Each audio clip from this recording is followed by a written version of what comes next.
Well, here it is, the final installment to the epic, highly acclaimed, and infamously difficult Dark Souls series.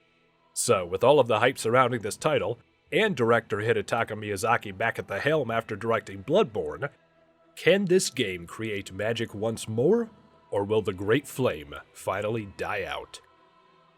Well, now for the reviewing. So, as I'm sure you are all aware by now, one of the largest selling points for this entire series is the difficulty.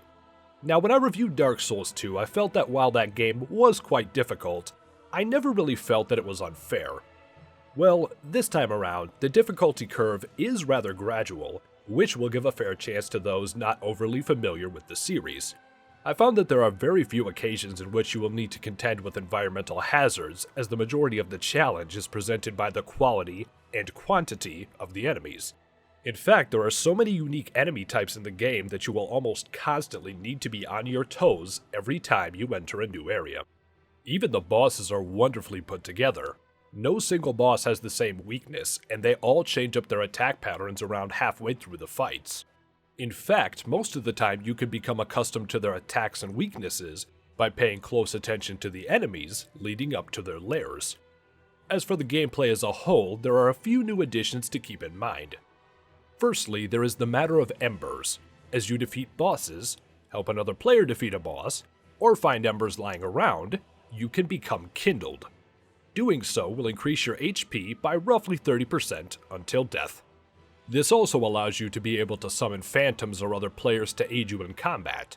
Just keep in mind that this also means you will be vulnerable to invasions. Along with this, the spellcasting system has changed a bit as well.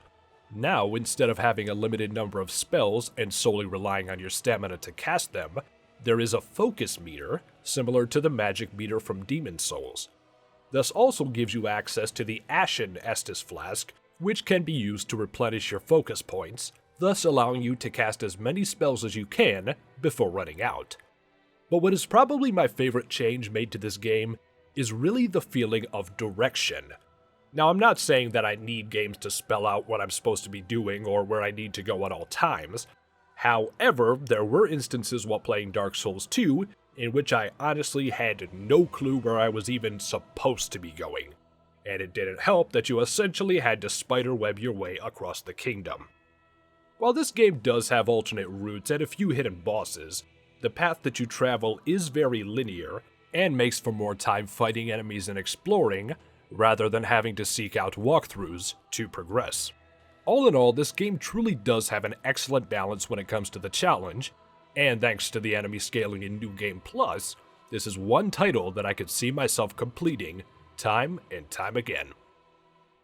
Plus, it is just a ton of fun to play with the ragdoll physics. This game is beautiful.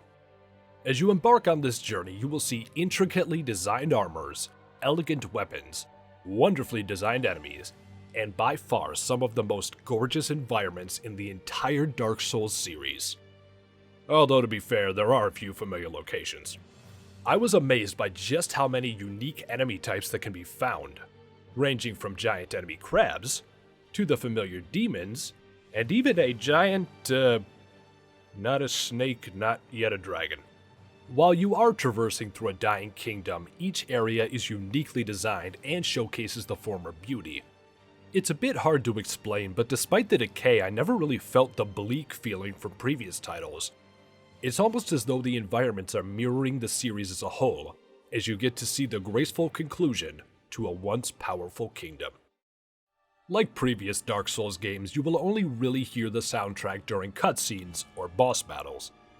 That being said, this really is a case of less is more.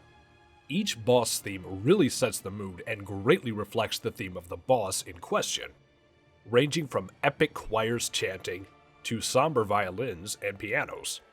In fact, some of these tunes have callbacks to previous foes if you listen closely. All in all, I really have no problem with this soundtrack, and I'd even recommend checking it out, even if you have no interest in playing this game. One of the most interesting things about the entire Dark Souls saga is the fact that very little of the lore is presented up front. In fact, you can easily play through the entire series without really knowing what's going on.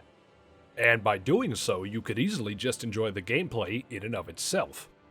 That being said, this game actually gives quite a bit of explanation up front, and if you follow the path to the end without deviating, it's actually a pretty straightforward narrative, which builds upon the story of the first Dark Souls.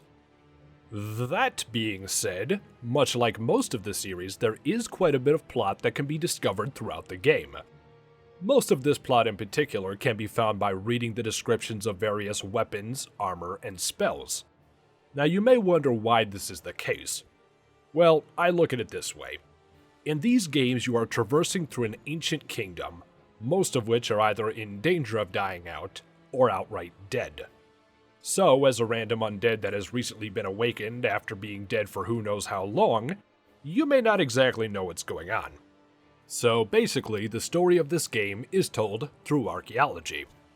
However, if you do go out of your way to piece together the plot, you'll find an epic, tragic, and intricate tale about the best intentions of various rulers, all gone horribly wrong.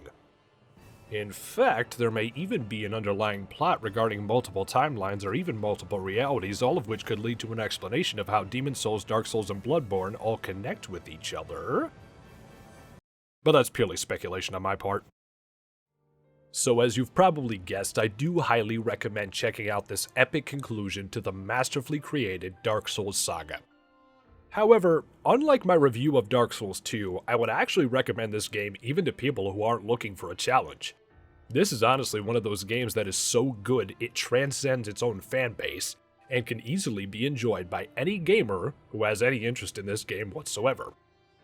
So, with that being said, I'm going to continue to play this game, defeating horrible monstrosities via some jolly cooperation, and eagerly await the DLCs. Oh, and praise the sun.